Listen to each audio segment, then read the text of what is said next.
Langsung kita mulai aja. Kemarin sempat aku kirimin satu drive gitu ya, dua folder drive di mana isinya ada video pembelajaran sama ada satunya lagi itu modul sama bahannya. Jadi kalau misalkan teman-teman di sini mau nyoba-nyoba dulu gitu ya dari awal, ya silahkan aja, silahkan dicoba, terus dites apakah memang analisisnya sesuai atau enggak gitu. Terus juga aku ngirimin kemarin PDF yang isinya adalah pembelajaran dasar di penggunaan QGIS. Itu sebenarnya kayak semacam modul awal aja gitu ya untuk di pembelajaran awal gitu buat teman-teman kalau misalkan pakai QGIS nggak bingung gitu kalau misalkan ngitung luasnya gimana, terus juga kalau misalkan ngelakuin buffer gimana, digit gimana gitu ya. Jadi lebih enak aja kalau misalkan mau penyesuaian ke QGIS. Tapi nanti di tengah praktikum juga nanti aku akan kasih beberapa materi-materi gitu ya terkait dengan penggunaan QGIS secara umum kayak kayak compare lah gitu. Jadi nggak terlalu susah lah untuk bisa convert dari ArcGIS ke QGIS-nya. Oke, malam hari ini kita bakal praktikum terkait dengan perhitungan bukan perhitungan ya. Jadi kita akan perhitungan data DEM gitu ya, ketinggian, dan juga satu lagi itu reklasifikasi. Nah, dua hal ini itu sebenarnya, terutama reklasifikasi ya, itu adalah hal yang paling sering digunakan dalam analisis raster. Nanti teman-teman pasti akan ketemu gitu ya beberapa analisis raster yang harus dikelaskan lebih khusus. Misal contoh, kalau kalian pernah baca dokumen perencanaan gitu ya, ada ketinggian itu biasanya kisaran ketinggiannya itu 0 sampai 200 meter, 200 meter sampai 400 meter, 400 meter sampai seterusnya sampai titik paling tinggi di suatu daerah tersebut. Nah, gunanya reklasifikasi itu adalah untuk menggolongkan tadi berapa kelas pertama, rentang pertama berapa, rentang kedua berapa, rentang ketiga berapa, yang diatur sesuai dengan peraturan yang ada. Nanti kita akan coba praktekin gitu ya untuk penggunaannya. Tapi aku akan kenalkan dulu gitu ya data DEM itu apa sih sebenarnya gitu ya, data elevation model. Jadi kalau kalian buka gitu ya, kalau bisa sih kalian buka dari dokumen DEM yang dokumen bahan praktikum yang udah aku kirimin di dalam grup WA. Karena kalau misalkan yang di Google Drive itu DEM-nya sudah dikasih warna. Jadi nanti ketika kalian masukin data DEM-nya itu kayak TV apa ya, bukan ya kayak TV mati gitu, kayak ada titik-titik warna-warni gitu. Nah, ketika kalian menerima data raster, pastinya pertama kali yang akan kalian lihat itu seperti ini. Kita zoom to layer. Nah, maksudnya apa gitu ya? Kalau kalian lihat data raster di sebelah kiri itu adalah rentang. Di mana karena ini data elevation model ya sesuai dengan namanya gitu ya, menghitung tentang elevasi, maka ini min 15 itu adalah titik paling rendah dalam satu wilayah Kabupaten Banyuwangi ini, atau ini Kota Banyuwangi itulah pokoknya daerah Banyuwangi ini. Itu adalah minus 15 meter di bawah permukaan laut. Lalu 3.236 itu adalah titik tertingginya di kabupaten ataupun di daerah Banyuwangi ini. Nah, kalau kita lihat seperti ini, kita harus paling tidak menyesuaikan dulu dengan peraturan yang ada gitu ya. Kalau misalkan kita mau mengklasifikasikan gitu, apakah pakai Permen PU 2007 atau pakai pedoman RTTR dan RTRW tahun 2021, nanti kalian akan sesuaikan gitu ya. Tapi biasanya yang paling umum itu adalah membagi kelas menjadi 5. Yang pertama 0 sampai 400 meter, 400 meter sampai 1000 meter, 1000 sampai 1800, 1800 sampai 2400, sama 2400 sampai tak terhingga. Nah, gimana caranya kita golongin si raster ini gitu ya. Kalau misalkan kalian di Compare kan kalian sudah diajarin kalau golongin data vektor gitu ya. Kayak misalkan simbologi data vektor kalian langsung bisa bagi 5. Tapi kalau misalkan di data raster, kalian harus menggunakan satu tools yang namanya adalah reclassify. Kalian cari gitu ya, reclassify by table. Di mana reclassify by table ini kita diminta untuk memasukkan kelas-kelasnya tersebut ke dalam satu tabel gitu ya. Kita masukin dulu ya data DEM-nya gitu ya. Kita bisa seret dari kiri ke rasternya. Lalu kalian klik yang reclassification table-nya. Nah, kalian mau jadiin berapa kelas gitu ya di raster tersebut, kalian tinggal add row-nya sesuai dengan jumlah kelas yang kalian mau gitu ya. Karena kita pengen buat jadi 5 kelas, maka kita buat row-nya ada 5. 1, 2, 3, 4, 5. Di mana minimum di sini itu adalah titik terendah yang ada di rentang di sebelah kiri. Jadi kalau kalian masukin gitu ya, uh, jadi titik terendah itu belum tentu nol di minimum sini. Dia harus disesuaikan dengan yang di ada di rentang di sini gitu ya. Nah, karena min 15, kita harus lebihkan 1 buat jaga-jaga kalau misalkan ada nilai yang memang sifatnya -15,2, -15,3, dan seterusnya. Jadi ketika min 16 sudah tertutup pada rentang min 16 tadi. Oke, maksimumnya berapa? Kelas pertama berarti hitungannya 0 sampai 400, berarti ini -16 sampai 400. Terus selanjutnya berapa? 400, berarti 400 yang tetap masukin gitu ya. Terus maksimumnya 1000. 1000 sampai 1800. 1800 sampai 2400. Terakhir 2400 sampai tak terhingga, tapi tak terhingganya di sini cuma sampai 3236. Kalian bisa lebihin aja gitu ya, jadi 3300 itu nggak ada masalah. Ya, yang penting prinsip di reclassify table itu ya sama seperti rentang biasa gitu ya. Jadi 0 sampai sekian gitu ya. Kalau kalian mau lebihin di batas paling bawah dan batas paling atas itu nggak ada masalah. Nah, setelah itu kita bisa kasih value. Kasih value itu maksudnya gini. Terkadang di dalam analisis apa ya, kayak misalkan ke apa ya, kesesuaian lahan gitu ya, analisis kesesuaian lahan itu kan analisis di mana kita langsung bisa tahu daerah mana saja yang memang bisa kita kembangkan secara maksimal. Nah, untuk menghitung tersebut gitu ya, kita itu membutuhkan, oke oke oke, sorry sorry sorry sorry, terlalu kenceng ya. Oke, jadi di reklasifikasi B table ini kita bisa masukin nilai value, di mana nilai value ini itu disesuaikan dengan kebutuhan analisis yang kita butuhkan. Kalau di analisis kesesuaian lahan nanti ya, di mungkin di pertemuan depan gitu ya, namanya ada analisis multi kriteria decision making, di mana metode analisis tersebut itu digunakan untuk menghitung kesesuaian lahan berdasarkan beberapa data raster fisik lainnya. Contoh, ini kan cuma ketinggian nih. Nanti di pertemuan mendatang kita akan menggunakan data jenis tanah, data curah hujan, habis itu apalagi data, mungkin ada data vegetasi dan sebagainya lah. Yang jelas di dalam analisis MCDM tadi, multi kriteria tadi, itu membutuhkan value di mana kalau kita mau membangun suatu permukiman pastinya gitu ya, titik paling maksimal untuk ketinggian ya, kita ngomongin tentang ketinggian untuk bangun permukiman, titik paling maksimal adalah 0 sampai 200 meter atau 0 sampai 400 meter di atas permukaan laut. Kenapa gitu? Karena di dalam pembangunan permukiman pastinya dataran rendah itu paling potensial untuk dibangun karena tidak perlu adanya penyesuaian kemiringan tanah, terus juga nggak perlu ada penyesuaian apa ya, kayak misalkan titik-titik fasilitas gitu ya, karena biasanya pusat kegiatan itu adanya di dataran rendah. Nah, karena hal tersebut gitu ya, kita bisa tentukan value-nya 0 sampai 400 meter itu adalah value yang paling tinggi. Kita bisa kasih nilai 5, di mana yang paling kecil kita bisa kasih nilai 1.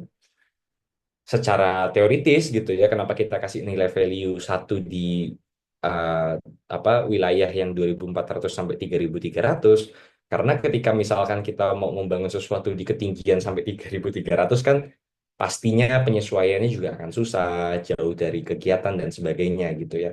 Nah, tapi value ini aku harus disclaimer di awal gitu ya. Jadi value ini itu tuh tidak melulu saklek bahwa yang rendah itu pasti lebih tinggi ataupun yang tinggi itu pasti lebih rendah gitu ya. Yang jelas value ini disesuaikan pada kebutuhan membuat data, kebutuhan dalam analisis data lah gitu. ketika kita multi kriteria ada yang bisa membilang bahwa 2.400 sampai 3.300 itu lebih tinggi value-nya. Kalau misalkan kalian mau buka lahan pertanian, pastinya 1.000 sampai 1.800 meter di atas permukaan laut itu paling potensial dibandingkan 0 sampai 400 meter. Karena 0 sampai 400 meter perkebunan yang bisa di apa ya pertanian yang bisa dibuka cuman sawah palingan. Tapi kalau ketinggiannya cukup tinggi gitu ya, itu berarti kalian bisa lebih banyak untuk membuka pertanian. Nah, ini masih sesuaikanlah dengan analisis yang memang dibutuhkan.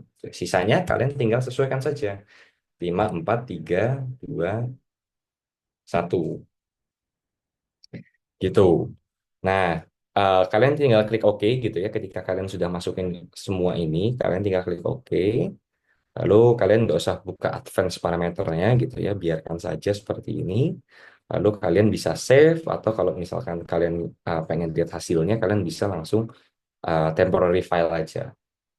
Kalian run. Nah, hasilnya gitu ya, hasilnya dari yang rasternya sifatnya cuman kayak gambar jamur gini ya, kayak lumut dan jamur gini ya, kalian langsung terklasifikasi menjadi seperti ini gitu. Nah, gimana caranya kita mau ngelihat daerah mana yang kita kasih poin 5 tadi gitu ya, biar lebih jelas gitu kan. Ini kan poin satunya warnanya hitam. Ah ya ya ya. Sorry, sorry, sorry. Terlalu cepat terus ya. Oke. Eh, Gimana caranya gitu ya ketika kita udah reclassify raster gitu ya, kita pengen lihat yang kita kasih poin 5 tadi dengan asumsi bahwa tadi poin 5 0 sampai 400 meter. Kalian tinggal buka aja gitu ya. Properties. Kalian tinggal buka properties atau kalian bisa klik 2 kali gitu ya di layer kalian. Lalu kalian buat render type-nya jadi single band pseudo color. Nah, di sini kita bisa sesuaikan nih value satu. Tadi kan kita isi value satu adalah yang daerah yang paling tinggi. Value 5 itu adalah daerah yang paling rendah, 0 sampai 400 meter. Di dalam simbologi kalian bisa sesuaikan lah gitu ya. Kira-kira apakah kalian pengen tempatkan nilai merah ini di daerah tinggi atau di daerah rendah. Kalau kalian mau kebalik gitu ya, Mas, saya mau nilai yang warna merah itu adalah yang dataran rendah 0 sampai 400 meter. Kalian tinggal ubah color ramp di sini, terus kalian klik invert color ramp. Di mana nanti kalian langsung berubah gitu ya. Value satunya itu adalah yang dataran tinggi, value 5 adalah dataran rendah. Cuman biasanya kalau aku eh, simbologi itu pasti biasanya yang warnanya lebih terang gitu ya, lebih gonjreng biasanya aku taruh di dataran tinggi. Kita invert saja. Kita pengen yang nilai satu yang paling tinggi, daerah tinggi di Kabupaten Banyuwangi itu warnanya merah. Ketika kalian udah, kalian tinggal apply, lalu kalian bisa lihat. Nah, ketika kalian udah ngeliat gitu ya, daerah rendahnya ternyata di Banyuwangi itu cukup cukup banyak gitu ya, sedangkan daerah tingginya itu hanya sedikit saja. Ya, karena sesuai ya dengan konturnya di Banyuwangi gitu ya, cuman ada beberapa gunung gitu ya. Kalau kalian penasaran, aku coba nyalain web map service-nya gitu ya. Kita nyalain apa namanya base map-nya gitu. Kan udah di Oke, nanti nanti aku coba ulang ya. Ada yang eh, ngechat minta ulang lagi terkait sama reclassify B table-nya. Tapi ini aku coba sambil jalanin aja gitu ya. Jadi sambil ngejelasin dulu gitu ya biar biar biar sesuai. Nah, kita bisa lihat gitu ya. Secara nyata gitu ternyata data DEM kita ketika kita sudah klasifikasi di Kabupaten Banyuwangi ternyata sudah sesuai dengan fisik nyatanya gitu ya. Ternyata di Kabupaten Banyuwangi itu hanya ada punya satu gunung dan satu bukit gitu ya. Kita bisa lihat di sini gitu ya. Kita matikan semua. Kita bisa lihat gitu ya. Hanya ada beberapa titik tinggi saja. Ini kalau nggak salah Kawah Ijen gitu kan. Kalau ini apa ya? Raung ya, Gunung Raung gitu ya. Di sini dan ini Kawah Ijen. Jadi kalian bisa sesuaikan bahwa memang kalian lihat ternyata memang daerah paling tingginya di Kabupaten Banyuwangi itu hanya kecil sebagian kecil saja. Otomatis gitu ya, ketika kalian melihat kondisi seperti ini, kalian bisa langsung mendeteksi bahwa memang pastinya di daerah Kabupaten Banyuwangi, adanya daerah permukiman itu pasti adanya di daerah dataran rendah. Kita coba tes ya. Nah, kita bisa lihat ya, kota Banyuwanginya gitu ya, ini entah ya kota Banyuwanginya ini dekat pelabuhan juga gitu ya, itu berada di dataran yang rendah. Tapi bukan langsung berarti bahwa dataran yang semi rendah, semi tinggi gitu ya, di kisaran 400 sampai 1.500 meter itu tidak ada permukiman juga gitu. Kita bisa lihat bahwa ternyata memang ada beberapa permukiman yang mengarah ke arah Gunung Raung dan juga kawasan Kawah Ijen gitu. Jadi ini adalah penggunaan reklasifikasi. Gampangnya adalah kalian reklasifikasi tinggal masukin aja di tabel di bagian di sini. Pokoknya ketika kalian mau melakukan reklasifikasi, masukkan data DEM, lalu kalian klik tabelnya gitu ya. Yang di sini nih, reclassification table, kalian klik, kalian masukin row sejumlah dengan kelas yang kalian pengen buat. Masukin nilai minimum, masukin nilai maksimum, sesuaikan nilai value-nya, habis itu kalian tinggal running klasifikasinya. Gitu. Oke, sampai sini. Ini udah satu materi. Jadi ini cukup cepat materi malam hari ini gitu ya. Nggak begitu susah karena waktu itu kan sempat aku ngomong kan ya, kalau ada yang bisa mempraktekkan maka nggak kuis karena memang materinya nggak begitu sulit. Oke, sampai sini. Sebelum aku lanjut lagi ke analisis selanjutnya gitu ya. Bukan analisis ya, ini adalah salah satu tata cara lah di dalam suatu analisis nanti gitu ya. Di minggu depan kita akan belajar jauh lebih advance terkait sama penggunaan raster gitu ya. Jadi ini step by stepnya aku ajarin. Dari kemarin kan itu interpolasi gitu ya. Sekarang juga ada reklasifikasi. Oke, sampai saat ini adakah yang ingin bertanya?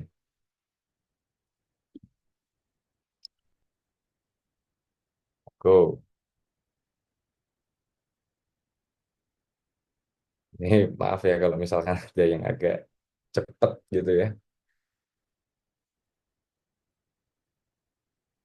Oke. Harusnya sih ketika kalian menjalani reklasifikasi hampir tidak mengalami error lah gitu ya. Tapi nanti ketika kalian di analisis selanjutnya kalian harus fokus pada nilai value yang kalian masukkan. Oke, sudah. Karena tidak ada yang tanya, aku lanjutin ya. Oke, aku pengen gitu ya. Kalau misalkan analisisnya aku lebih sesuaikan pada kontur nyatanya gitu ya. Karena kalau kita lihat di base map ternyata di area gunung di sini itu memang memiliki kontur, tapi kenapa kita analisis rasternya itu cuman dua dimensi gitu ya. Misalkan kalau kalian pengen menambahkan fitur dalam analisis kalian, kalian menampilkan secara ada kontur-konturnya dikit lah gitu, sama kayak base map di sini. Ada gunungnya, ada ada kontur dataran tinggi, ada kontur alas purwo gitu ya, yang berbukit-bukit gitu ya. Kalian tinggal buka yang namanya hillshade. Hillshade ini adalah sebuah layer gitu ya. Kita menambahkan layer baru, di mana layer ini itu bisa menunjukkan kontur dari wilayah yang kita teliti. Nah, kalian tinggal masukin aja gitu ya, DEM yang sudah dikasih gitu ya. Ingat ya, DEM-nya ya, bukan bukan yang sudah direklasifikasi, tapi data DEM-nya kalian masukin, kalian biarkan ini semua secara default saja gitu ya. Kalian tinggal run. Jadi kalian tinggal cari namanya adalah fill sheet, lalu kalian masukin data DEM-nya, lalu kalian tinggal run. Coba aku run ya. Nah, ketika kalian run, muncul uh, beberapa kontur gitu ya. Modelnya itu seperti ini. Nah, kalian bisa setting propertinya lagi gitu ya. Tinggal kalian klik dua kali pada layernya. Kalian sesuaikan dengan uh, misalkan aku kasih single pane shadow color gitu ya.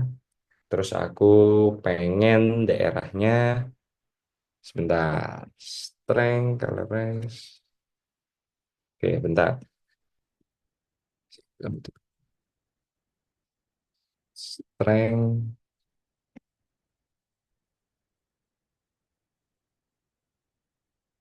single color. Single color, oke ya. Jadi ketika kalian mau menggabungkan gitu, waduh merah semua jadinya.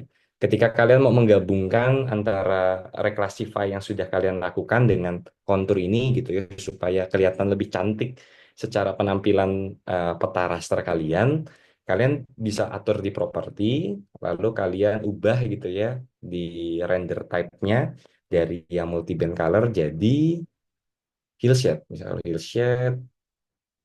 Oke, kalian bisa ubah jadi shade, lalu kalian tinggal apply. Jika kalian sudah apply, tampilannya jadi seperti ini, titik-titik, tapi masih kurang lebih nggak gitu jelas ya. Berarti kita harus ubah lagi render type-nya jadi single color, lalu colornya kita bisa kasih warna hitam, tapi kita edit sebentar. Ini gimana cara ngeditnya? Brightness, saturation, kita apply. Coba kita kalau apply dulu hasilnya. Oke, oke. Kalian bisa atur gitu ya. eh, Tentukan colornya hitam, hitam gitu nggak ada masalah. Lalu kalian apply. Oke. Sorry, sorry. Salah lagi. Bukan single color ternyata. Kita pakai heal shade gitu ya. Kita heal shade, kita apply. Lalu kita atur transparansinya. Jadi misalkan 50%. Karena kalau misalkan dia 100%, ketika kita tumpuk dengan eh, reklasifikasi yang sudah kita lakukan tadi, itu tidak begitu kelihatan. Nah, sekarang kalian bisa sesuaikan dengan di atasnya. Kalian nyalakan reklasifikasi raster, lalu heal shade-nya kalian seret ke bagian atasnya reklasifikasi. Oke, kita atur lagi sebentar. Single pencil color apply. Oke, oke. Oke, berarti ini soal perbedaan apa kesalahannya di sini nih. Ketika kalian sudah lakukan heal shape gitu ya, kalian sudah masukin heal shape-nya, kalian masukin demnya ke dalam heal shape, lalu kalian run, kalian harus atur simbologinya jadi single band gray. Single band gray, lalu kalian atur transparansinya 50%. Nah, ketika kalian sudah apply, kalian akan langsung melihat bahwa di titik tertinggi gitu ya itu kelihatan tuh alur-alurnya seperti apa. Kelihatan bahwa yang dikatakan poin 5 gitu ya, klasifikasi 5 yang dimana itu dataran terendah itu seperti apa. Setidaknya ketika kalian menampilkan peta seperti ini kan kelihatan gitu ya. Dataran tingginya itu bentuknya seperti apa, apakah dia gunung ataukah dia hanya bukit gitu ya. Itu kelihatan. Nah, tapi hill shade ini tuh sebenarnya tidak begitu vital dalam analisis. Karena biasanya yang menggunakan hill shade di sini tuh digunakan untuk visualisasi saja. Yang paling penting kalian pahami terkait sama reklasifikasi tabelnya tadi. Reklasifikasi by table.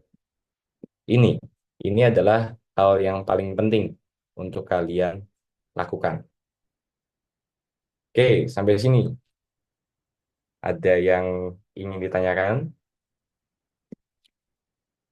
Jadi tadi aku agak sedikit bingung di simbologinya, tapi nanti ketika kalian ngejalanin simbologinya, kalian hill shade-nya kalian ubah jadi single band gray, lalu transparansinya kalian turunin jadi 50%. Oke. Nah, kalau kalian mau ngasih warna, simbologinya kalian pakai yang pseudo color. Itu aja. Apply. Oke. Oke, sampai sini. Ada yang ingin ditanyakan?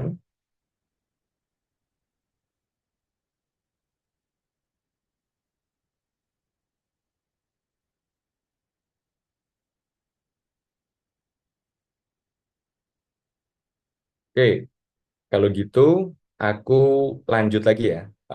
terkait sama running raster di QGIS gitu ya. Selanjutnya, kita mau buat peta kontur. Kalau kalian tahu ya, peta kontur biasanya kalau yang anak gunung tahu gitu ya, peta kontur tuh yang peta gambarnya cuma garis-garis-garis doang gitu ya. Ya, Mas, maaf memotong. ya, ya, gimana?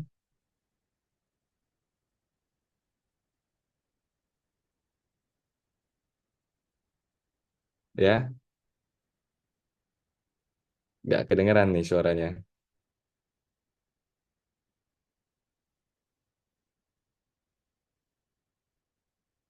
Halo.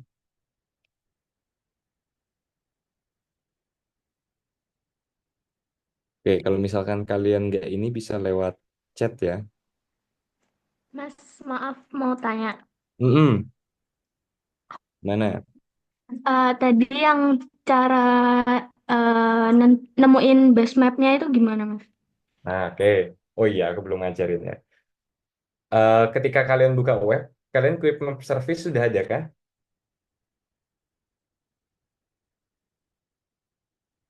Belum ya? Belum ada Quick Map Service-nya ya?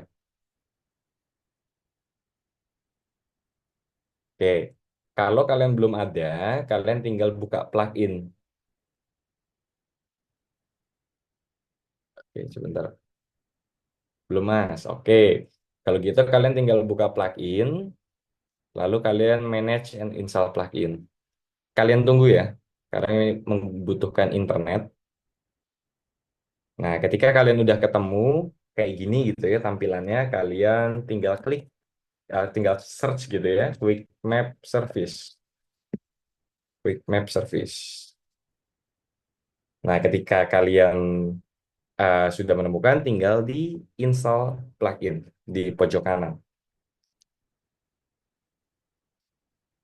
Nah, ketika kalian udah download, kalian tinggal buka di bagian web, di bagian atas gitu ya, di bagian web, kalian pilih Quick Map Service. Tapi pastinya kalian tidak akan sesuai dengan tampilan yang aku punya di sini. Untuk dapetin semua layanan Basemap, kalian harus buka setting dulu. Ini aku tungguin ya. Kalau misalkan teman-teman di sini masih belum sampai step ini,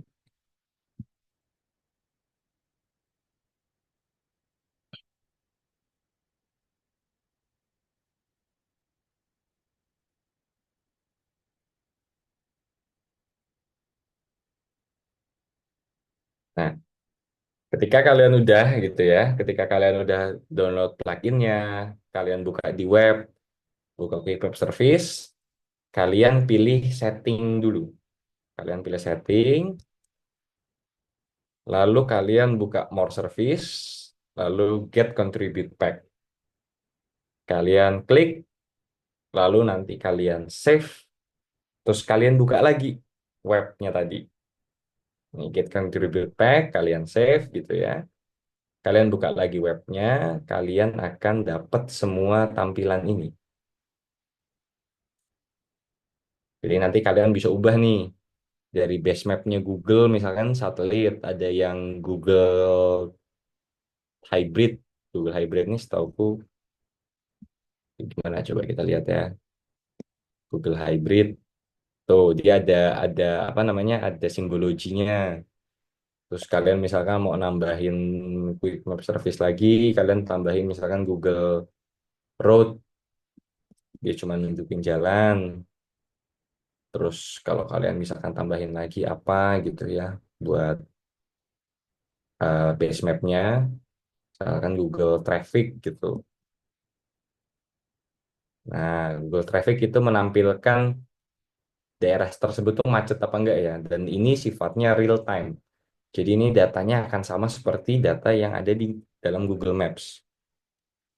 Nah, bedanya di dalam ArcGIS, kalau ArcGIS kalian harus masukin citra dan sebagainya gitu ya untuk melihat daerahnya, tapi kalau di QGIS kalian bisa secara online. Nah, tapi kita harus pakai internet. Ketika kita nggak ada internet, nanti base mapnya nggak akan ngeload. Gitu. untuk nambahin base map.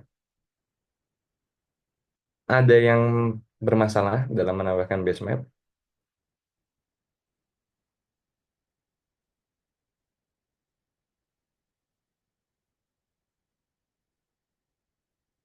Biasanya kalau aku sih pakai Google Satelit aja gitu ya, untuk melihat gimana apakah analisis kita itu udah sesuai atau belum sama dunia nyatanya. Oke, dah sampai sini progresnya.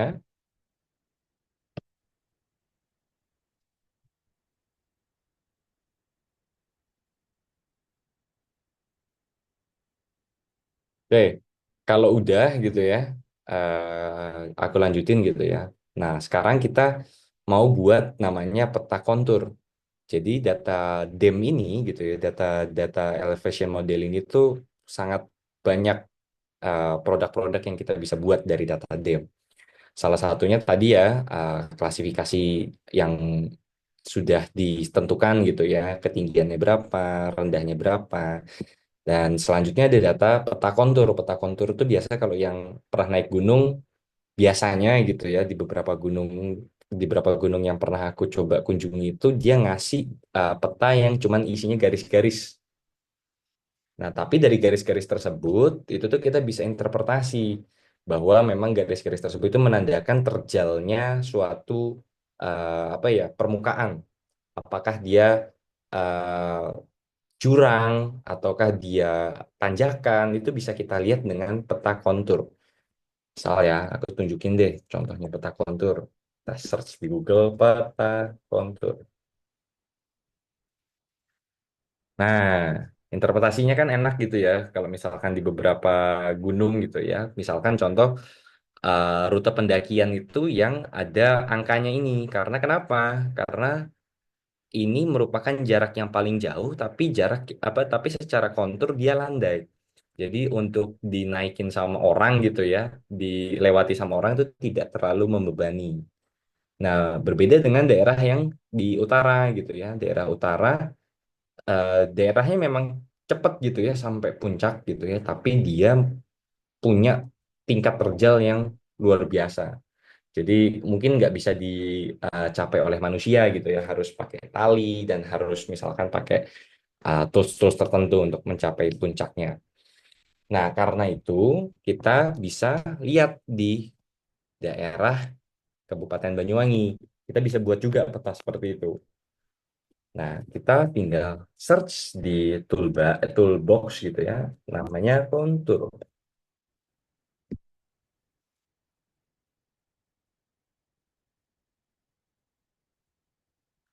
Base mapnya kecil. Coba kalian yang ini bisa share screen nggak? Base mapnya kecil itu gimana maksudnya? Ini aku tag dan stop share ya. Monggo, silahkan. Yang bermasalah tadi.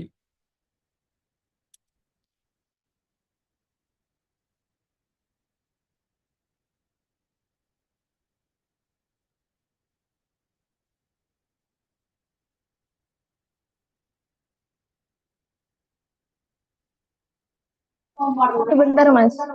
Oke.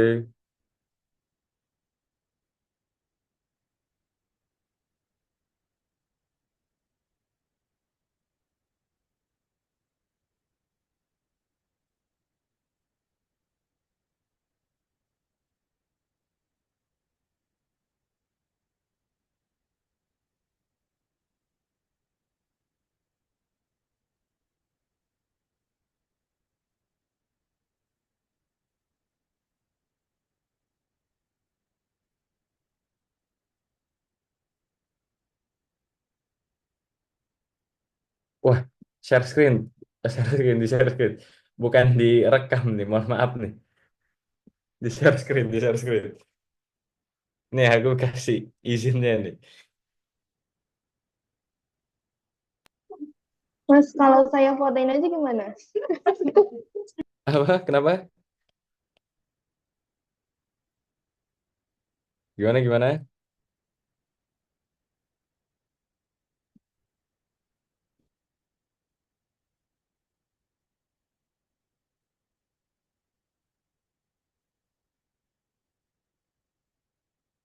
Gimana gimana?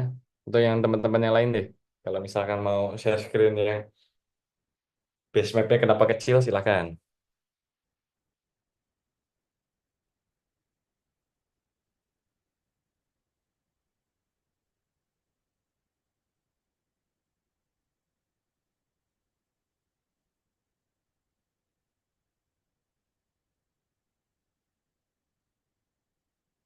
Gimana?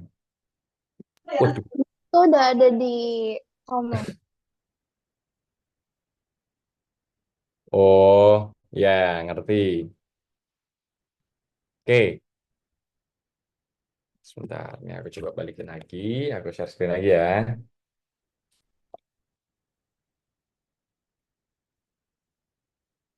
Oke, kalau misalkan ternyata petanya kecil gitu ya,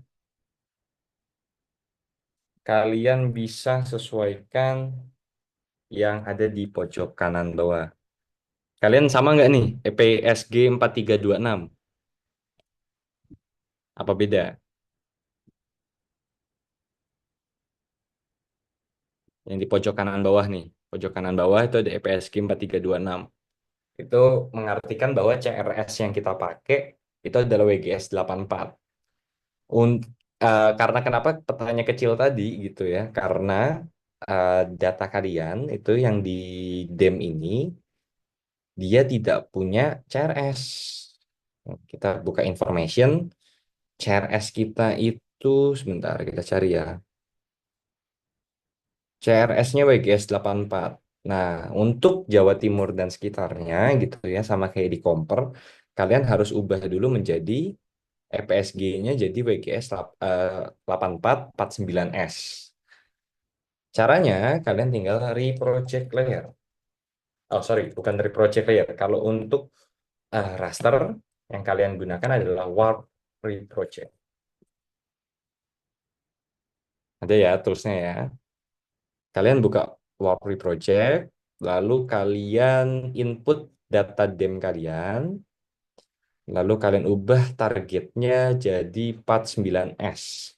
Kalau misalkan kalian nggak nemu, kalian bisa search di dunia di samping nih, select CRS nih. Kalian klik, kalian search yang namanya WGS 84 garis miring UTM zone 49S atau kalian search aja UTM zone 49S.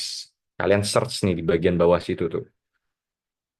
Nah, ketika itu udah kalian klik gitu ya, UTM zone 49S yang WGS 84 ya. WGS 84 UTM zone 49S. Nah, kalian tinggal klik. Kalau udah, kalian tinggal running aja.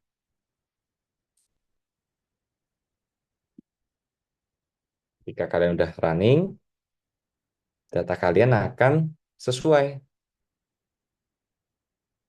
di 49S dan juga dia sudah langsung zoom di wilayah yang udah sesuai. Coba, masih ada error lagi atau enggak?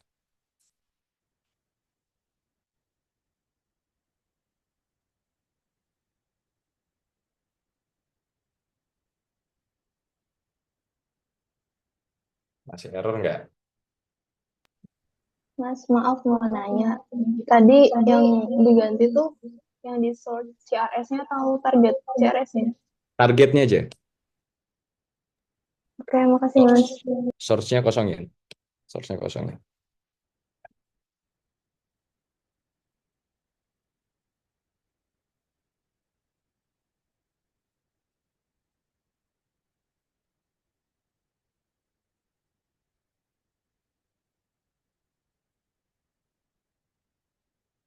Kalau udah,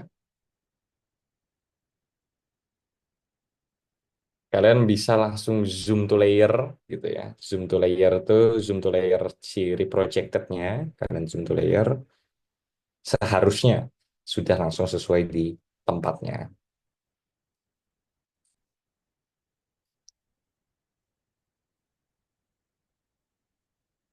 Jadi ini aku buka lagi parameternya ya. Target CRS 49S Di situ kita run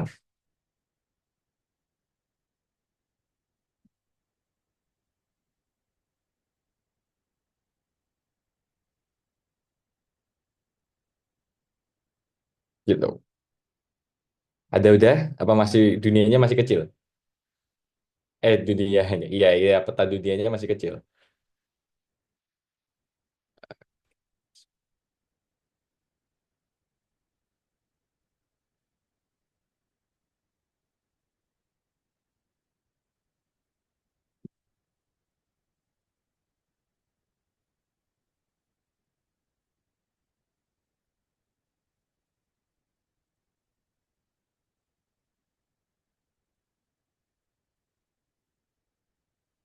Aman ya? Kalau ada masalah, masih ada masalah kah?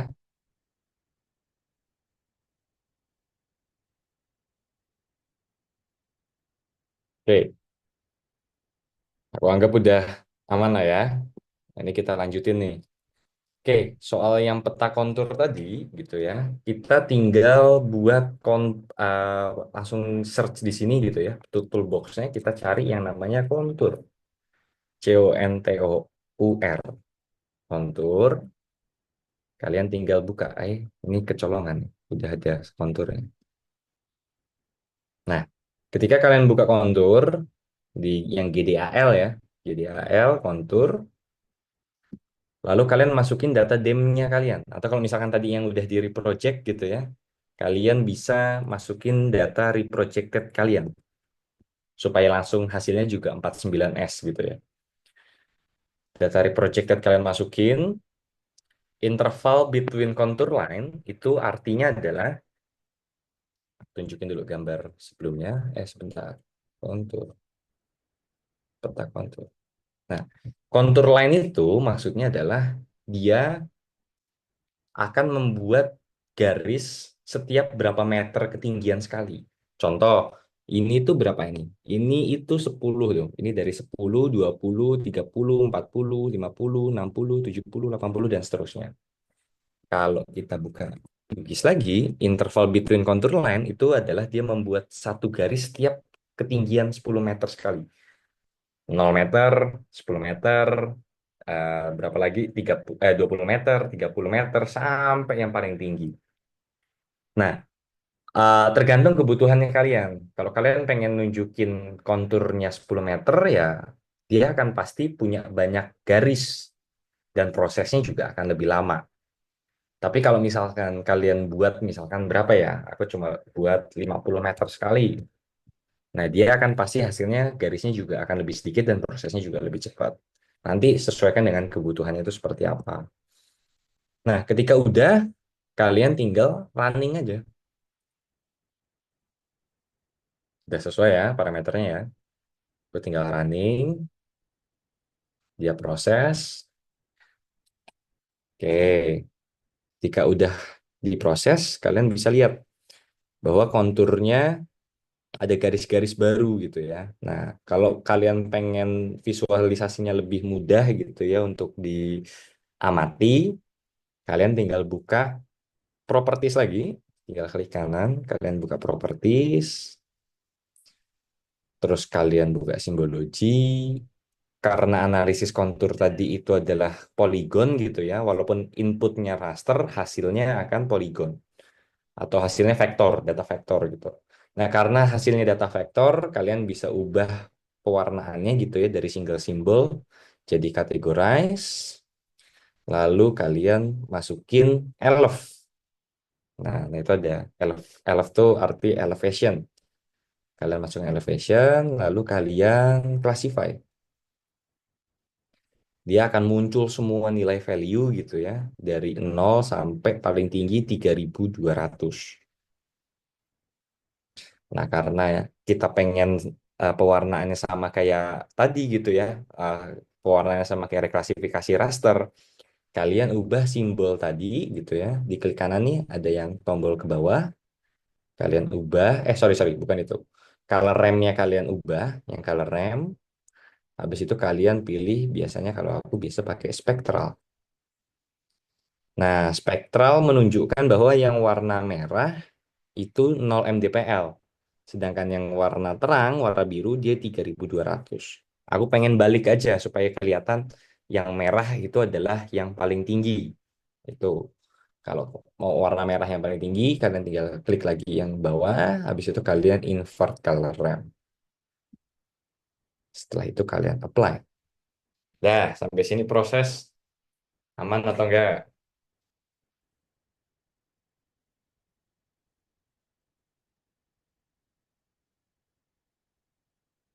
Terlalu cepat.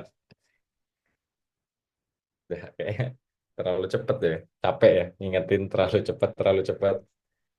Ya gitu, pokoknya intinya adalah ketika kalian udah kontur, kalian kalau mau ngedit warna, kalian buka properties, properties kalian buka simbology, simbology nanti kalian pilih gitu ya. Pilih elevation di bagian apa sih ini? Atasnya namanya value, value-nya kalian pilih elevation, elevation habis itu kalian color ramp-nya kalian ubah jadi spektral. Terus kalian apply. Ketika udah, kalian bisa lihat bahwa daerah merah gitu ya, ini kontur yang paling tinggi itu dia bentuk gunungnya itu seperti ini. Sebentar, agak macet. Bentar, ya aku zoom lagi. Ini sebentar, aku zoom. Nah, kalian bisa lihat ya bahwa untuk naik apa ini Gunung Raung ya kayaknya Gunung Raung ini berarti kalian bisa lewat jalur yang ada sedikit cowakan ke arah dalam. Karena apa? Karena di sini garisnya cukup jauh gitu ya. Jadi kalian bisa naik gunung tersebut dengan kelandaian yang tidak terlalu tinggi. Eh, maaf, tidak terlalu curam. Gitu. Dah, sampai sini.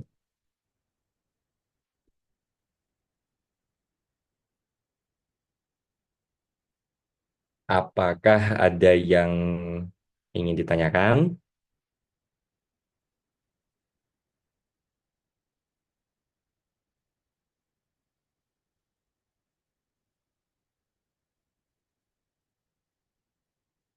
Nah, ketinggalan atau gimana?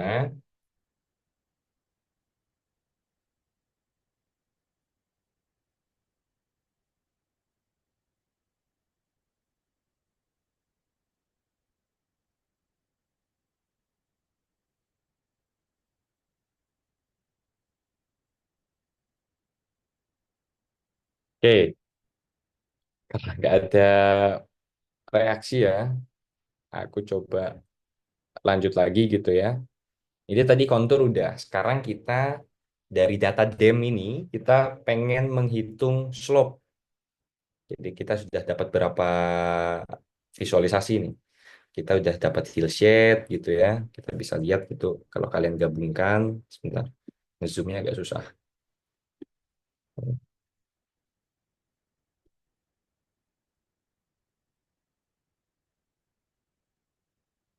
Ntar, kita taruh bawah saja.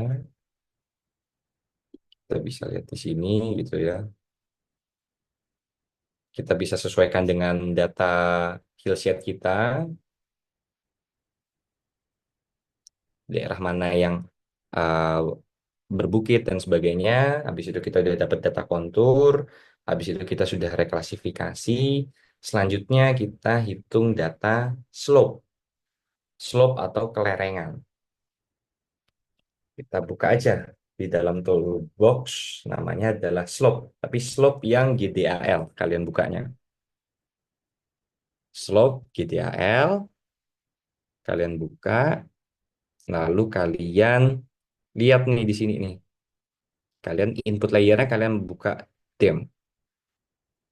Nah, ini aku agak sedikit jelaskan secara teori terkait sama slope ya. Ini pokoknya inputnya tuh seperti ini, nanti kalian tinggal run. Tapi aku coba jelaskan dulu. Slope itu adalah kelerengan. Kita cari ya, namanya segitiga siku-siku misalkan. Jelas. Nah, yang namanya slope itu adalah dari titik O menuju P. Jadi kalau data DEM, data-data elevation model itu kan dari titik Q menuju O. Dia kan ketinggian secara vertikal. Kalau kalian dengar daerah kalian misalkan tinggiannya 500 mdpl itu secara vertikal dari permukaan laut di daerah kalian.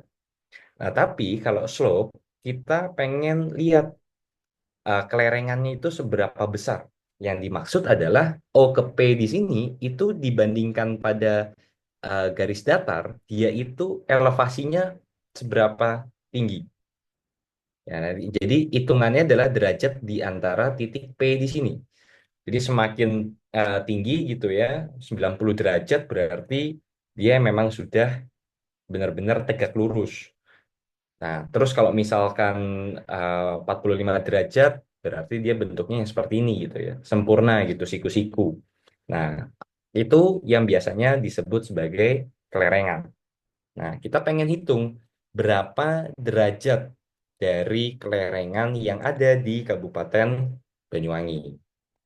Nah, untuk melihat kelerengan di sini, itu kita bisa pakai derajat satuannya, atau yang satunya lagi kita bisa pakai persen. Ya sebenarnya sama saja gitu ya. Kalau misalkan persen, ya misalkan 45 derajat berarti 45 derajat per 180.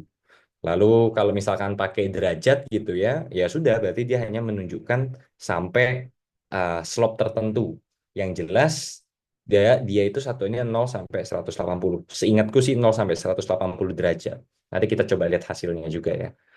Nah, kita buka data DEM, lalu kita tinggal centang di sini.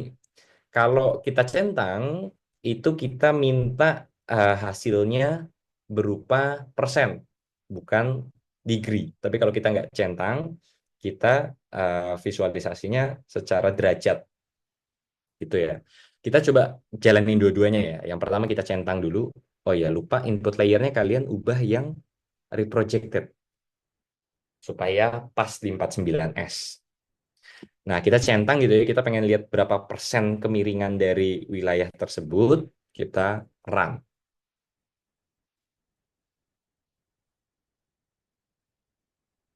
Tadi apa ini? Persen apa ini ya? Kita centang ya tadi ya. Berarti dia pakai persen.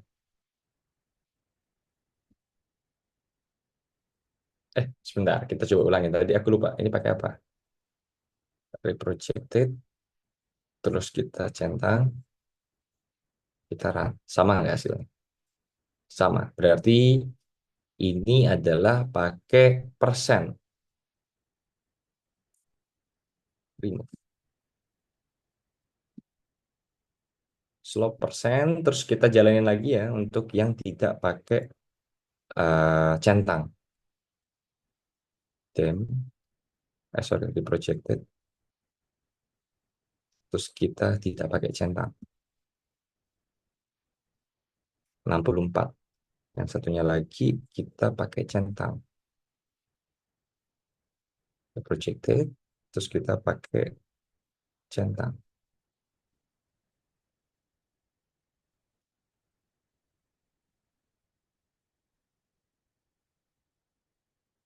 Dah, oke.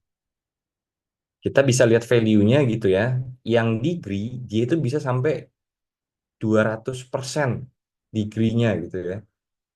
Sorry. Ya, kehapus. Oke, kita buka lagi, kita jalanin lagi, reprojected, kita pakai centang. Nah, terus kita coba rename gitu ya. Kita rename layer. Misalkan ini persentase. Yang satunya adalah derajat. Derajat. Nah, kita bisa lihat gitu ya, di wilayah eh, Kabupaten Banyuwangi gitu ya, ternyata slope paling tinggi itu hanya di 64 derajat. 64 derajat itu berarti kan dia cukup curam tapi tidak sampai tegak lurus gitu ya. Terus coba kalau kita misalkan lihat gitu ya, di mana aja sih yang 64 derajat gitu ya. Kalian tinggal buka properties, kalian kasih warna gitu ya. Buka properties, buka simbology, lalu buka single point pseudo color, kalian invert. untuk melihat derajat yang paling tinggi itu di mana. Apply. Nah, ternyata derajat yang paling tinggi itu berada di daerah pegunungan, ya, sesuai dengan kondisi nyatanya gitu ya. Nah, dengan persentase ternyata hasilnya itu bisa sampai 209% dari apa namanya? Dari lingkaran. Kok bisa lebih dari 100%? Karena derajat 100% itu berarti kan 180 derajat. Karena ini cuman satuannya 0 sampai 180 derajat. Nah, kenapa kok bisa 200%? Berarti dia muter lagi. Muter lagi itu maksudnya adalah kalau misalkan dataran normal 0 derajat berarti dia bisa jadi dia seperti ini gitu ya, bisa jadi dia seperti ini, bisa jadi dia semakin ke bawah. Pokoknya yang jelas adalah dia tuh 180 derajat, dan kalau dia bilang jurang ya jurang, kalau misalkan dia bilang apa namanya tanjakan ya tanjakan gitu. Jadi kalau 0 sampai 180 itu berarti masih di atas tuh miringnya tuh ke atas. Kalau di bawah 180 sampai 360 berarti dia jurang. Nah, kalau persentase kita bisa lihat gitu ya. Di atas 100% berarti itu sifatnya jurang. Makanya secara hasil dia itu agak sedikit berbeda dibandingkan dengan eh, derajat gitu. Karena ya tadi persentase bisa menyatakan bahwa apakah di wilayah tersebut itu jurang atau apakah di wilayah tersebut itu tanjakan gitu. Nah, dari sini kalian misalkan mau reklasifikasi lagi gitu ya. Kalian pengen reklasifikasi lagi bisa aja. Kalian buka Reclassify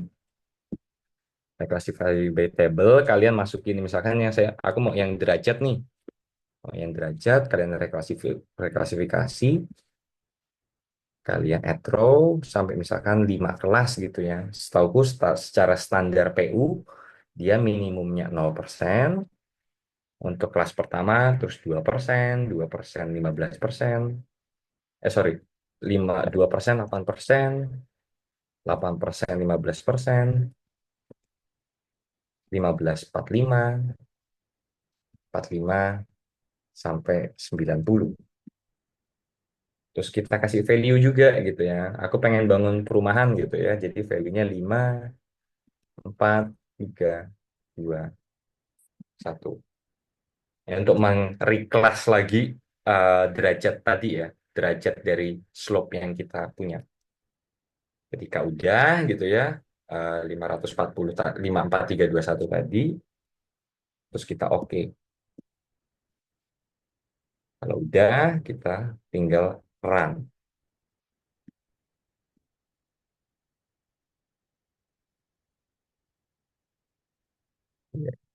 Terus kita kasih warna lagi. Property, single blend pseudo color. Aku mau yang nilainya yang yang rendah warna merah. Ya, hasilnya jadi seperti ini.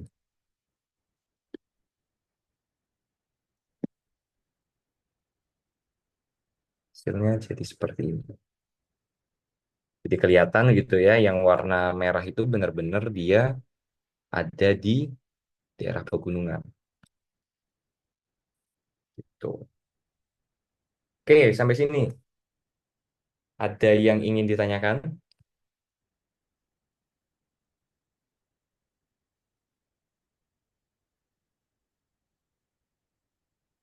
Apakah ada yang ingin ditanyakan gitu?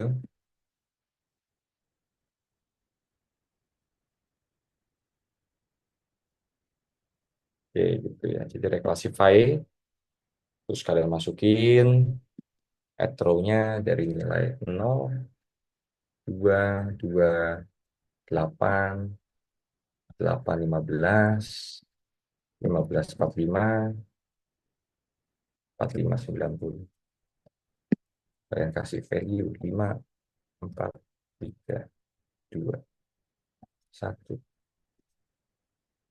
Kalian pakai data dari projected Sorry, kalian pakai data derajat. Derajat.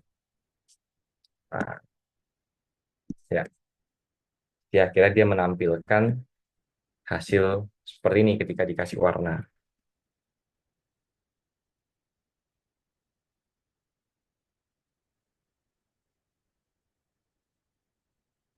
Itu. Oke, itu yang ingin ditanyakan.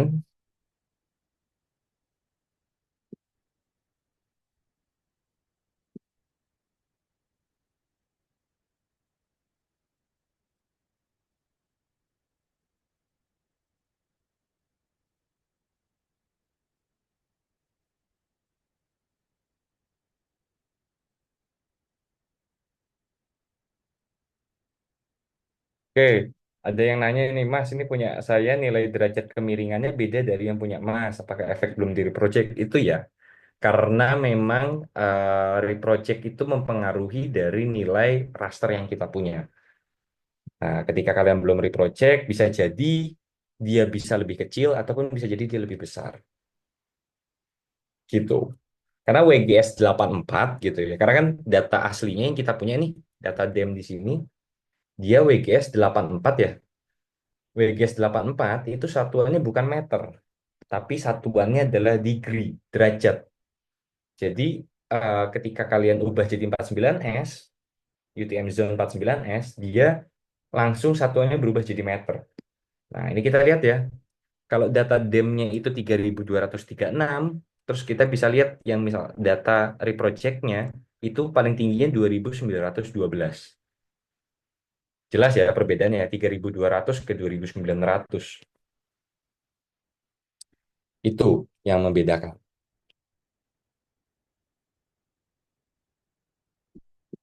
Oke. Nah, ini aku agak sedikit terlewat tadi ya. Ketika kalian mereklasifikasikan derajat tadi, gitu ya. Kalian misalkan reklasifikasikan derajat, aku tadi langsung nol ya.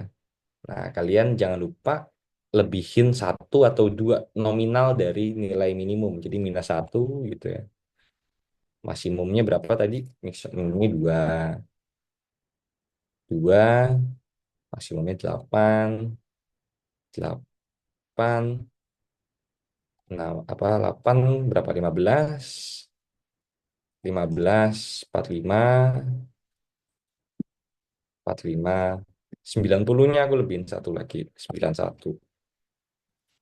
Kita kasih 5, 4, 3, 2, 1. Oke. Lalu kita coba run derajat ya. Kita coba run. Ya, itu kesalahanku tadi. Ketika tadi mengereklasifikasi nolnya apa tidak aku lebihin satu nominal gitu ya. Itu jadinya yang kebaca dia nol. Sedangkan kalau misalkan kalian lebihin satu nominal, dia paling ngebacanya langsung nilai paling rendahnya satu. Sedangkan yang benar adalah yang 54321 tadi. Karena kita kan sudah ngasih value tadi ya. 54321, jadi nilai paling rendahnya seharusnya nilainya satu bukan nol. Kalau dia ada nol berarti ada data yang tidak terbaca sebagai eh, klasifikasi. Ya tadi itu nilai nol derajatnya tidak kebaca masuk ke dalam klasifikasi. Jadi kalau dilatih buat kalian, ketika kalian masukin di reclassify by table tadi, kalian lebihin satu nominal. Turunin satu nominal atau lebihin satu nominal. Nah, hasilnya pun berbeda gitu ketika kalian coba kasih warna gitu ya. Kalian kasih warna, ketika kalian ini, kalian hasilnya menemukan yang berbeda. Ini aku invert. Oke, udah benar sih. Nilai satu kan untuk yang tinggi. Nih, aku tunjukin. Ya, kelihatan ya, berbeda dibandingkan tadi. Tuh. Karena tadi nilai nolnya tadi tidak termasuk ke dalam klasifikasi. Jadi itu ketika kalian mengerjakan reklasifikasi, kalian harus teliti di situ. Oke, aku akan rename. Kita reklasifikasi final. Sorry. Kita rename reklasifikasi final slope. Nah, dah. Di sini, sampai sini. Ada yang ingin ditanyakan?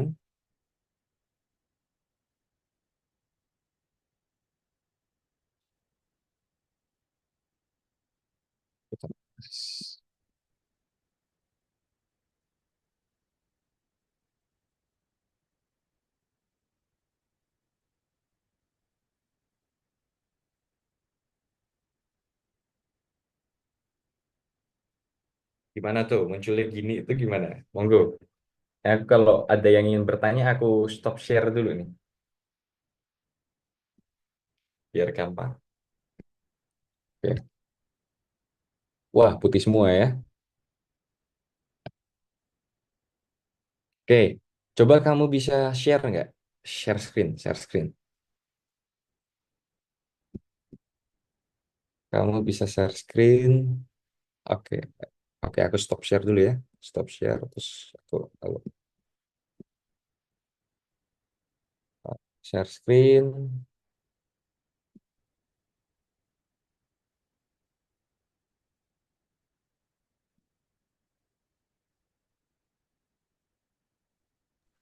Ini Mas. Oke, dia putih semua ya. Mm-mm. Yang dicentang 89,999. Oh ini saya nggak reproject tadi. Oke, pun ketika tidak kalian reproject gitu ya, coba kalian 0 sampai 2, 2 sampai. Coba kalian run slop lagi deh. Kamu run slop lagi. Kamu Satu. running slop, Mm-mm. lalu kalian masukin data dem. Mm. Itu kalian pakai yang degree dulu aja ya. Oh Ya, coba. berarti Itu tadi apa? Yang putih semua itu persen ya? yang putih tadi yang nggak dicentang. Berarti ya Yang nggak kan. dicentang. Yaudah, jangan dicentang dulu. Terus coba di run. Oke. Oke, Ini. close. Ya ini Mas. Dia masih warna putih semua ya. Warna putih semua. Coba kalian kasih warna deh. Pseudo color. Kalian kasih warna. Pseudo color. Oh, Ya, betul. Apply. Dia warnanya biru semua ya. oke ya. Oke. Eh, Oke. eh. Mm-mm. Ya, coba di reproject deh. Warp reproject gitu ya. Oh, oke. Di warp reproject. Warp reproject. Terus masukin yang dem. Target source-nya nggak usah. Source nggak usah. Kosongin aja. Targetnya aja. Yang target. Oh, sorry, sorry. Iya, terus pilih. Yang 49. Oh, nggak ada ya. Ya, Mm-mm. klik dunia dulu di kanan tuh. Klik dunianya. Mm-mm. Node.js. Nah, itu dipilih ya. Predefine.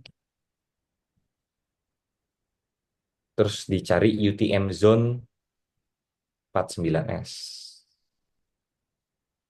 Aduh. Di bawahnya lagi. Di Oh, bawahnya lagi. Oh, nggak ada ya. mm-mm. Berarti projected-nya itu kalian klik turun. Mm-mm. Di search. Teruniverse. Nggak, benar-benar tadi. Sorry, sorry. Ya, projected. Universal Transfer Mercator. Aduh. Maaf, Mas. Gimana sih? Ya, Eh, ya oke. Coba tab-nya kamu gedein aja tab-nya. iya. Masih mau.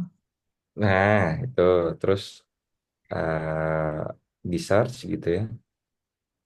Ah, search di sini. Di bawahnya aja nggak apa-apa. Di search apa di scroll sorry, di scroll sampai ketemu WGS, WGS. WWWGS,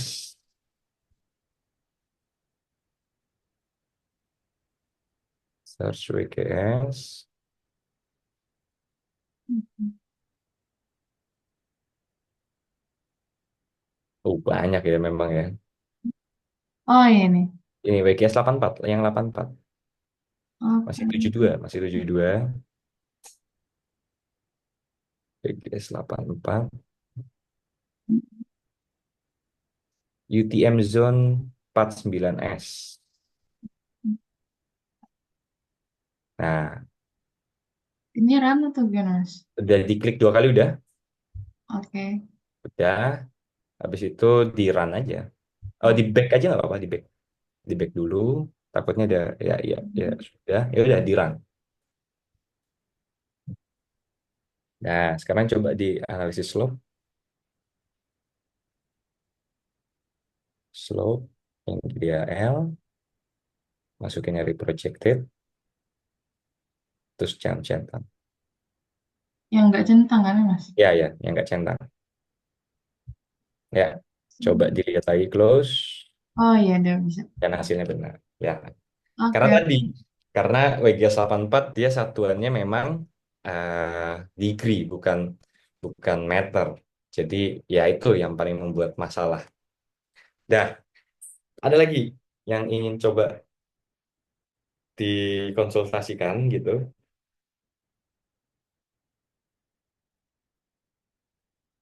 Tuh. Oke, kalau nggak ada yang ditanyakan, aku coba jelaskan gimana caranya kita ngitung luas. Kadang tadi udah direklasifikasikan ya, 1 sampai 5 gitu ya. 5 itu apa, 1 itu apa, udah direklasifikasi. Sekarang kita coba hitung luas, tapi kalau kita ngitung luas, kita harus ubah raster ini jadi vektor. Gimana caranya? Kita hafalin ya nama analisisnya. Kalau dari raster ke vektor, vektor namanya modul yang kontur ada nggak? Ada, tapi kayaknya di ini deh, di modul yang lama. Yang modul yang baru udah dihilangin. Tapi itu kan toh juga cuma tinggal jalanin yang kontur di sini. Kalian tinggal coba-coba aja gitu. Kalian buka kontur, terus kalian masukin interval between contour line-nya berapa, tinggal kalian run. Untuk ngasih warna dan sebagainya kan sebenarnya sama saja gitu. Tapi nanti kalau misalkan aku nemu modulnya, aku coba kirimin lagi deh. Oke, sekarang kita ngitung luas ya. Jadi kalau kita mau ngitung luas, kita nggak bisa ngitung luas di data raster. Kecuali kita pakai namanya zonal histogram. Tapi zonal histogram nanti aku akan jelaskan di pertemuan selanjutnya. Di ini kita harus bisa pakai, bukan harus bisa pakai ya. Maksudnya kita pakai yang namanya polygonize. Polygonize. Untuk dari raster ke vektor. Nanti di pertemuan selanjutnya kita akan pakai namanya rasterize. Rasterize. Rasterize itu dari vektor menuju raster. Jadi kita bisa saling bolak-balik ya. Dari data raster kita bisa ubah jadi vektor sesuai dengan resolusinya gitu ya. Dari data vektor kita bisa juga ubah menjadi raster. Nah, tapi di pertemuan kali ini kita akan pakai yang namanya polygonize. Raster to vector. Oke, kita buka ya, polygonize. Lalu kita masukkan tadi yang sudah kita reklasifikasikan. Mas belum di share screen, Mas. Oh iya, lupa. Sorry. Makanya kok aku ngeliat mukaku sendiri. Sorry, sorry, sorry, sorry. Nih, untuk dari vektor menuju raster, gitu ya, vektor menuju raster namanya rasterize. Vektor to raster, kalian bisa pakai ini. Tapi kalau di pertemuan sekarang, kita ubah dari raster menuju vektor. Namanya adalah polygonize. Polygonize. Nah, polygonize itu mengubah raster menjadi vektor.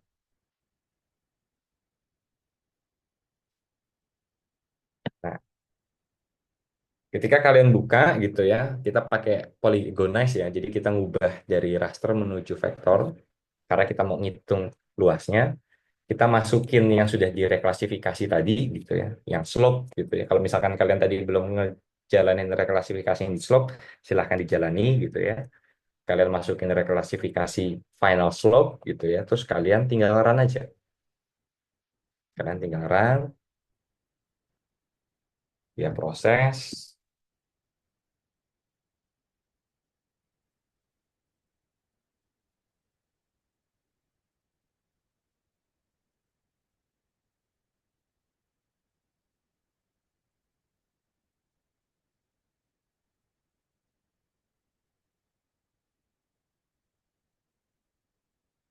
diproses.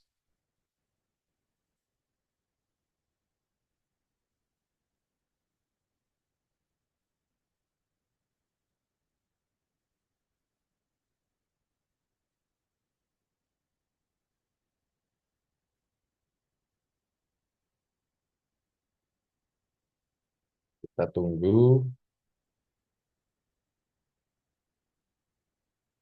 Ya, ini sambil nunggu deh. Ini ada yang nanya gitu ya. Kalau di MacBook kenapa nggak bisa di-download QGIS-nya? Karena kalian itu, kalau yang pengguna MacBook gitu ya, ini memang sulitnya kita pengguna MacBook, itu adalah kita harus buka sistem setting dulu. Kalian buka sistem setting, lalu kalian buka namanya application, privacy and security. Sorry. Security ya, security. Nah, Firefox, sorry. Nah, ini kalian buka security setting gitu ya. Terus kalian pilih yang App Store and Identify Developer. Nah, biasanya kalau kalian ada QGIS yang sudah di-download tapi tetap masih nggak bisa dibuka, berarti kalian nanti ada tandanya di sini QGIS. Apakah kita boleh izinkan atau tidak di sini. Nah, ketika kalian udah izinkan, kalian baru bisa buka. Itu ribetnya pakai MacBook. Jadi nggak bisa download sembarangan. Oke. Dah, ada yang sudah melakukan polygonize. Ketika sudah melakukan polygonize, kalian langsung dapat data vektor dari uh, klasifikasi yang sudah kita lakukan. Nah, tapi dia sifatnya garis-garis gini ya, uh, karena memang hasil dari convert gitu ya. Jadi prosesnya cukup lama karena dia terdiri dari komponen-komponen. Wangi bro, katanya nggak bisa. Wangi, apa? Katanya nggak Nah, bisa. Ya emang nggak bisa. Ini mute ya. aku baru sekarang nih. Yuk, ya sudah nih. Dia terdiri dari komponen-komponen yang kecil. Nah, untuk ngitung luasnya, kalian bisa buka dulu Open Attribute Table-nya. Kalian buka Open Attribute Table. Kalian bisa lihat bahwa isinya banyak banget. Kalau kita lihat, dia sampai 200.000 bagian di dalam vektor yang kita punya. Nah, tapi semuanya diwakili oleh DN. Kalau FID kan jelas ya gitu ya. FID itu cuman sebagai penanda dia 1, 2, 3, 4, 5, 6 gitu ya. Tapi kalau DN itu minimalnya kalau kalian sort gitu ya, diklik di sini gitu ya, 1, maksimalnya di poin 5. Nah, DN inilah yang eh, diartikan sebagai hasil reklasifikasi yang kita punya. Reklasifikasi kita kan 1 sampai 5. Nah, ketika kalian buka attributable, itu ya, ketika kalian buka attributable, DN ini yang mewakili dari reklasifikasi yang sudah kita lakukan. Untuk ngitung luas, gitu ya, ketika kita sudah convert dari raster menuju vektor, kita pakai namanya dissolve. Dissolve ini sudah diajarin harusnya ya di apa namanya di compare kemarin gitu ya. Vector overlay ada dissolve, ada merge, ada clip, ada union dan sebagainya. Nah, kalian pakai dissolve untuk gabungin semua tuh. Yang poin 5 di apa namanya di attribute table kita jadiin semuanya jadiin satu aja. Ini kan ada banyak banget nih 5-nya gitu ya. Ada banyak banget gitu. Kita cuma butuh satu baris saja untuk 5, kita satuin semua. Nah, kalian tinggal buka aja dissolve. lalu kalian masukin yang the end. Nah, kalian tinggal titik 3, kalian klik the end, terus kalian run. Nah, di prosesnya akan cukup panjang gitu ya, karena memang tadi jumlah datanya sampai 200.000, berarti memang memang sangat-sangat banyak gitu ya. Jadi untuk proses menyatukannya itu cukup ribet. Cukup ribet itu butuh proses yang juga panjang.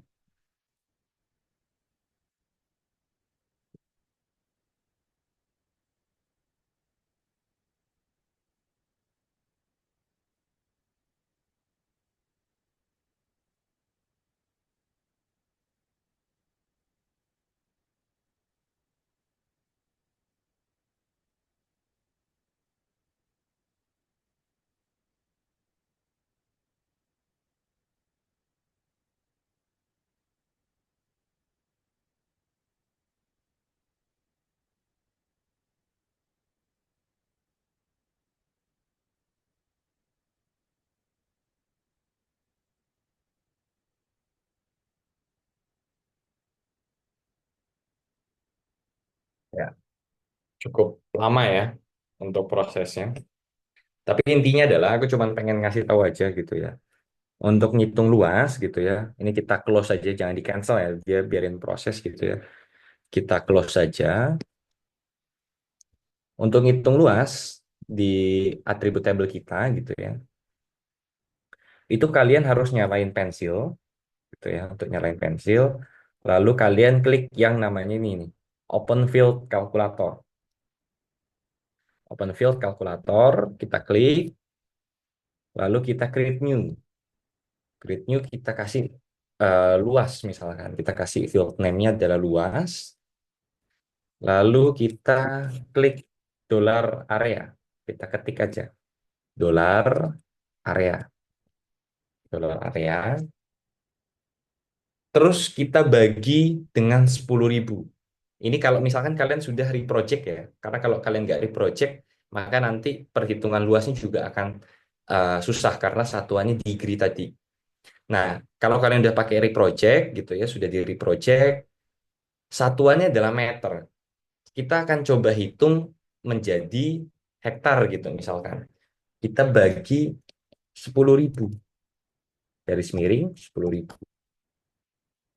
Lalu kita ubah gitu ya field type-nya di bagian atas. Kita pilih yang decimal number. Decimal number biar kita bisa langsung tahu gitu ya berapa luasnya secara hektar. Kalau integer kalian bilangan bulat. Jadi kalau misalkan 1,5 dia akan langsung membulatkan ke atas 2. Jadi hasilnya itu benar-benar semuanya angka bulat. Nah, ketika decimal number kita bisa langsung sesuaikan luasnya sampai ke titik koma di tiga titik apa tiga angka di belakang koma. Ini precision 3 itu mengartikan bahwa berapa angka di belakang koma. Dolar area bagi 10.000 kalau sudah tinggal apply. Dia proses juga karena banyak sekali datanya.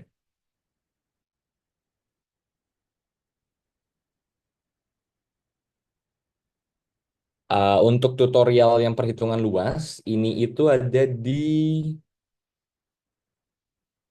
PDF yang aku kirimin. PDF yang aku kirimin kemarin yang terakhir aku kirimin itu ada di situ kalau kalian pengen lihat.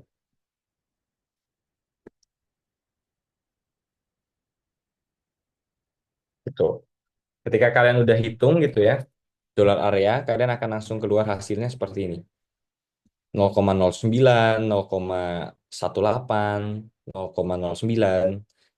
Ini adalah hasil dari perhitungan luas yang sudah kita lakukan tadi. Nah, tapi ini kan masih banyak banget nih. Dia per komponen gitu ya, karena ada sekitar 200.000 komponen. Nah, kita masih nunggu yang hasil di solve tadi gitu ya. Kira-kira udah ada atau belum ini? Bentar. Ini nge-save-nya aja lama gitu ya. Di save, jangan lupa di save, lalu kalian matikan si ininya, apa namanya, pensilnya. Ini aja masih laptop aja masih muter terus. Nah, proses di solve juga lama banget gitu. Ini aku coba ngajarin supaya kalian tahu ngitungnya itu seperti apa. Ya, ini masih proses juga ya.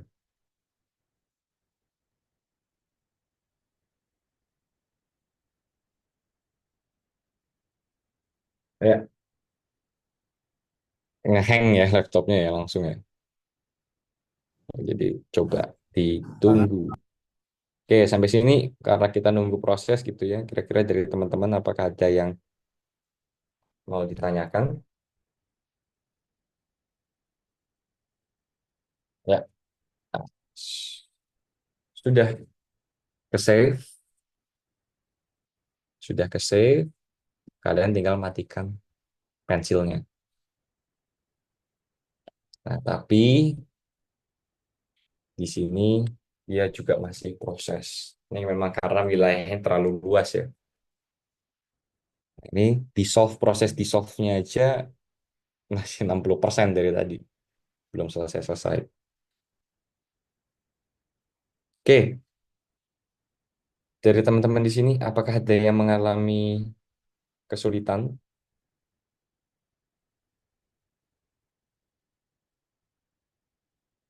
Monggo, kalau ada yang mengalami kesulitan bisa ditanyakan.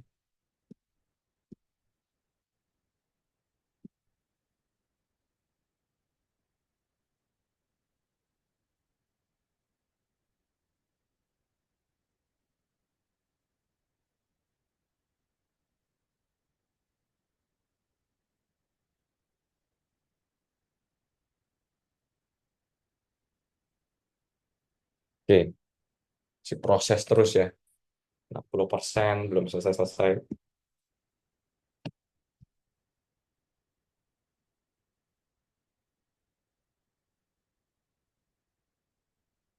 Oke, dibandingkan terlalu lama menunggu gitu ya. Aku coba menjelaskan terkait dengan kuisnya itu seperti apa. Nih, kita buka file, kita buka kuis soalnya gitu ya. Ini aku tunggu untuk pengerjaannya mungkin sampai pagi lah, sampai jam 9 pagi gitu ya. Supaya kalian juga bisa paham prosesnya seperti apa. Kita coba analisis gitu ya di wilayah yang berbeda. Kita punya data Kabupaten Trenggalek. Nanti ada datanya, nanti aku akan kirimkan juga linknya. Kalian diminta untuk ngebuat klasifikasi di dua bagian yang berbeda. Yang pertama di interval ketinggian saja gitu ya, dari data DEM aja kalian kelompokin berdasarkan beberapa apa rentang di sini gitu ya. Terus nanti kalian hitung luasnya, nanti kalian hitung persentasenya itu berapa dari luas keseluruhan dari wilayah tersebut gitu. Nah, ini sambil menunggu gitu ya, karena aku kemarin masih belum ngajarin terkait dengan ngitung luasnya. Jadi nanti ngitung luas dari per masing-masing kelas berapa, lalu nanti dibagi dengan persentase luas wilayahnya. Nanti kalian bisa cari aja gitu ya, luas wilayahnya itu di Google berapa gitu ya, di Kabupaten Trenggalek. Nanti kalian tinggal bagi aja luas sama persentasenya itu berapa. Nah, udah selesai di solve-nya. Kalau kalian buka gitu ya, membedakan di solve sama hasil dari polygonize biasa, kita buka gitu ya. Kita buka, di N-nya langsung terkelompokkan menjadi 5. Nah, di sini tuh langsung sesuai dengan masing-masing dari kelasnya. 5, 4, 3, 2, 1 ini nih artinya adalah tadi ya, yang kita sudah klasifikasikan. Kita tinggal hitung luasnya aja. Caranya tinggal nyalakan pensil, buka field kalkulator, tuh ya. Kita buka field kalkulator, lalu kita buat field baru, buat kolom baru, kita kasih nama luas, kita ubah jadi desimal, lalu kita klik dolar area seperti biasa. Dolar area dibagi 10.000. Di 10.000. Lalu kita apply. Dia masih proses. Ketika udah, hasil yang kita lihat di sini itu sudah dalam satuan hektar. Berarti yang punya ketinggian lebih dari 2.500 tadi kan kita sudah klasifikasikan gitu ya. Poin 1 itu untuk 2.500 sampai 3.000 itu ada 733 hektar dibandingkan dengan yang poin 5 yang dataran terendah itu 81.679 hektar. Kita jangan lupa save dulu gitu ya. Kita matikan pensilnya. Lalu kita coba lihat di mana aja sih gitu ya yang punya ketinggian lebih dari 21 yang lebih dari berapa tuh tadi 22.500 mdpl tuh di mana aja. Oh ini masih proses lagi.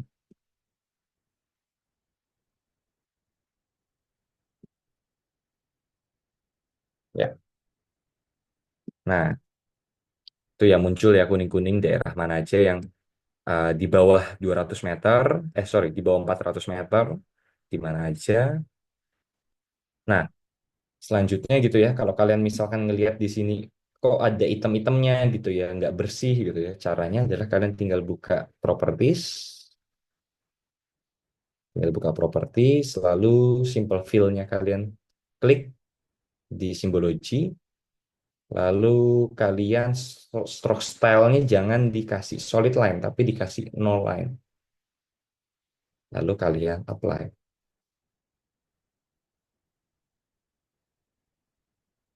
Nah, ketika udah kalian apply, dia hasilnya kan jauh lebih bersih. Tapi tetap aja loadingnya masih uh, cukup lama gitu ya. Terus kita pengen cari tahu gitu ya, yang dia ketinggiannya lebih tinggi di mana gitu ya. Yang poin 1 yang di atas 2.500, ini lagi proses lagi.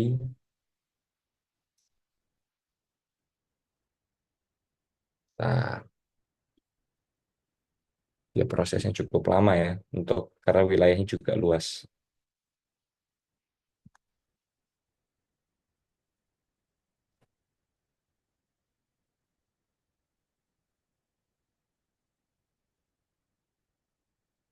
Kita lihat di daerah sini apakah ada, ya itu ya yang kepilih ya. Jadi kuning-kuning ini adalah yang lebih ketinggiannya lebih dari 2.500.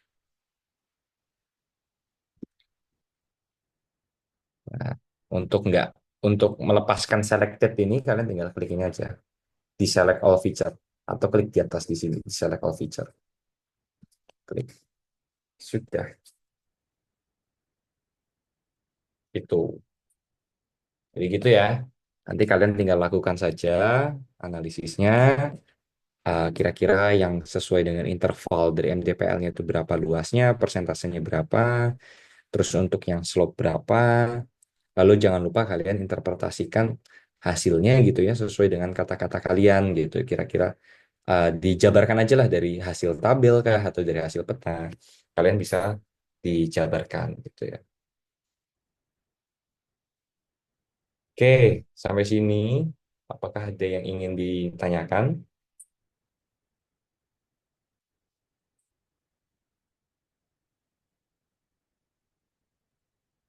Oke, ada yang bertanya. Deadline-nya jam berapa ya? Jam 12 terlalu jahat gitu ya. Tapi harusnya sih kalian kerjakan cepat ya. Ya jam 9 pagi lah besok untuk ininya apa namanya? Post testnya. Bukan post test ini sebenarnya. Kuis. Kuisnya sampai jam 9 pagi besok hanya untuk ini aja gitu ya karena online sifatnya. Jadi kalian bisa diskusi gitu ya. Terserah diskusi, kalian coba-coba gitu ya. Asal jangan copy paste. Itu aja. Karena kita bisa tahu gitu ya, kalau misalkan kalian copy paste hasilnya sama, atau misalkan apa namanya petanya gambarnya visualisasinya juga sama, itu bisa kita lihat. Gitu. Ada lagi yang ingin ditanyakan?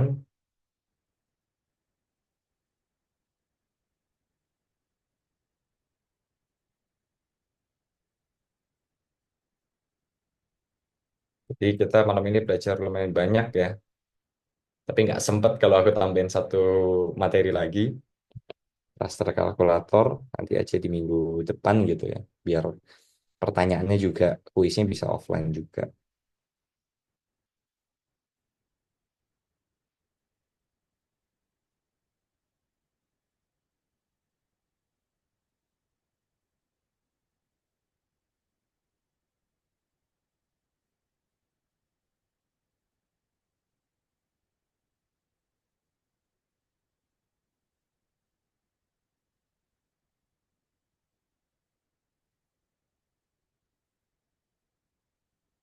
Oke, kira-kira dari teman-teman, apakah ada yang ingin ditanyakan?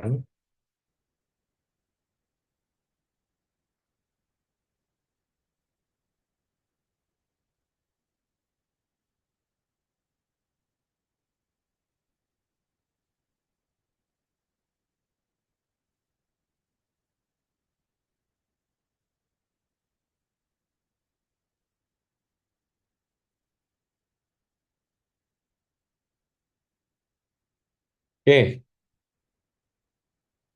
sudah, tidak ada, aku stop share.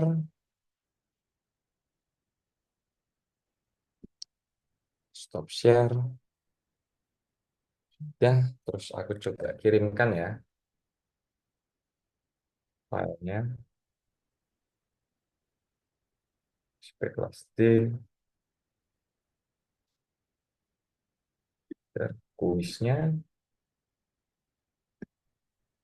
dan juga satu lagi drive-nya.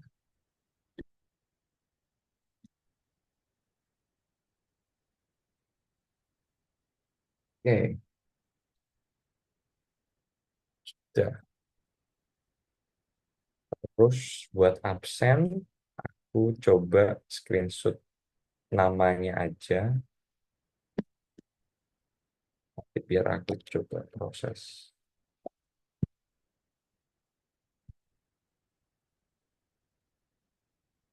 Oh iya, jangan lupa namanya kalian ubah jadi nama, kalau ada yang barengan gitu ya, ada yang satu tempat, coba kalian ubah jadi nama panggilan kalian atau di nama lengkap kalian. Yuk, karena kalau misalkan gini aku nggak tahu kira-kira namanya siapa itu.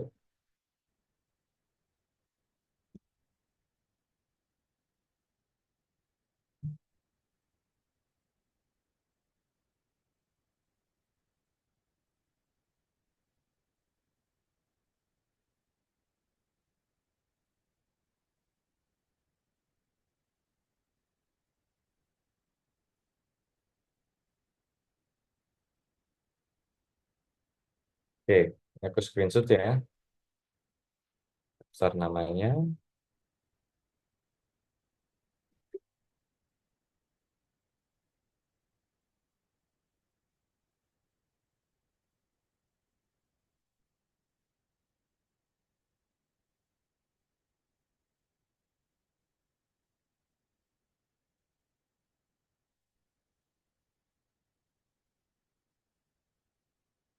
Oke, sudah. Itu saja mungkin ya praktikumnya. Silahkan di, iya ya aman-aman. Nanti aku coba search deh nama kalian.